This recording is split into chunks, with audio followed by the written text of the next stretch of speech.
తీసుకురావడం ఒక కొత్త గేమ్ ఏమో ఏదైనా స్టార్ట్ అవ్వబోతుందని అనుకోవాలా దీనికి సంకేతం, లేదంటే వాళ్ళని ఎదుర్కోవాలంటే వీళ్ళే ఉండాలని జగన్ అన్న తీసుకొచ్చారా? బేసిక్గా నాకైతే జగన్ను అంత డీటెయిల్గా వీళ్ళు ఉంటేనే నడుస్తుంది వాళ్ళు ఉంటే నడుస్తుంది అనుకునేటటువంటి అంత డీప్గా ఆలోచించి ఉంటే అసలు ఈ వ్యవహారంలో లడ్డు వ్యవహారంలో మొదటి నుంచి అగ్రెసివ్గా ఉండే వ్యక్తి. కానీ తన దాన్ని ఏమంటారు, తన వ్యూహము లోపించింది, అందులో తన ఆలోచన తీరు విఫలమే అయింది. మేబీ వీళ్ళు పార్టీకి డ్యామేజ్ జరిగిపోతుందని చెప్పి వీళ్ళంతటి వీళ్ళు వచ్చి ఉండాలి అంతే తప్పించి. ఎందుకంటే పేర్ని నాని వస్తూనే ఉన్నాడు.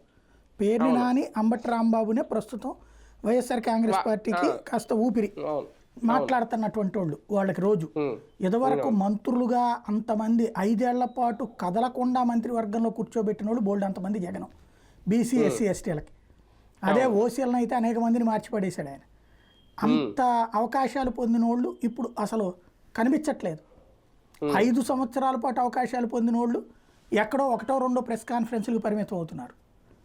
అది కూడా ఇక మరి పార్టీ గట్టిగా చెప్తే ఆ ఊళ్ళో మాట్లాడుతున్నటువంటి పరిస్థితిని తప్పించి అగ్రెసివ్గా వెళ్ళట్లేదు.